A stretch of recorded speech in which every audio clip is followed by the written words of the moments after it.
For us, the invasion is not just the alien invasion at play, but the invasion in each of these characters' lives of new information, of twists and turns, of betrayals and secrets and lies. 42. Despite the alien invasion, the series focuses on the human affairs of the character, how they try to find a new strength and they change themselves too. In a moment of a very probably end of everything. Can you tell us something about this idea?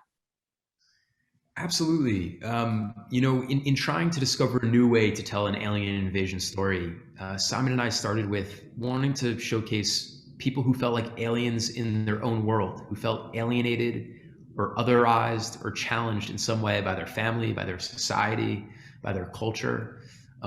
For us, the invasion is not just the alien invasion at play, but the invasion in each of these characters' lives of new information, of twists and turns, of betrayals and secrets and lies.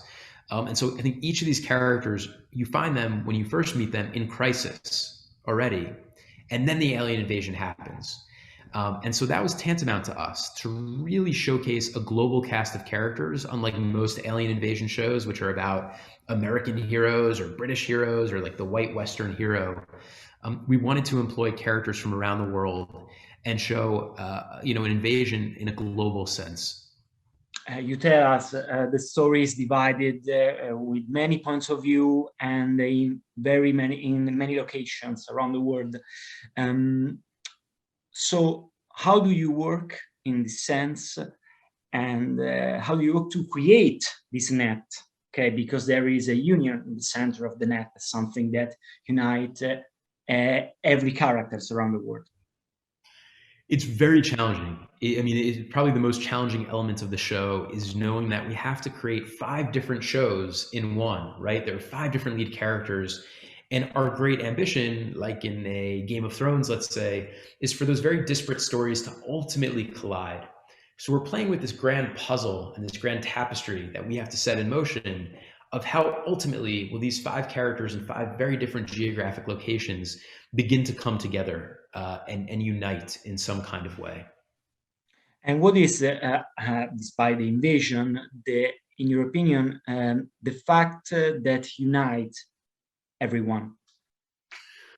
I think, to me, science fiction is a genre of hope and optimism. It's a way for us to shine a mirror onto ourselves, our mistakes, our sins, our misgivings, and see how we can grow and how we can become better.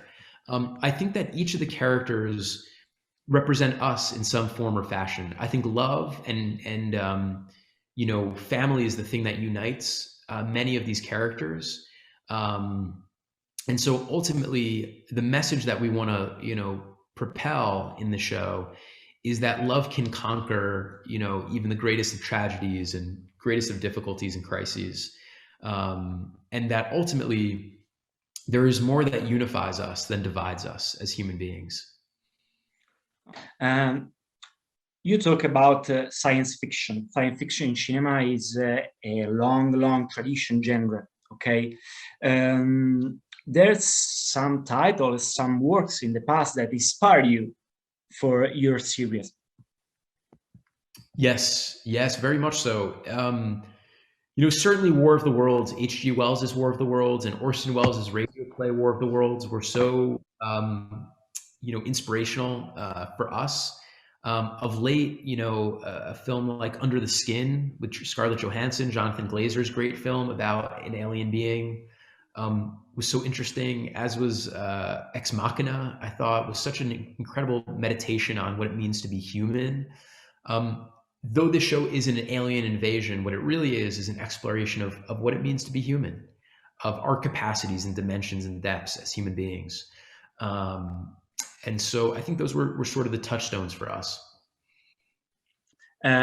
Thank you very much for the interview, and congratulations for the series. Is very beautiful. Thank you so much. I really appreciate it. Thank you.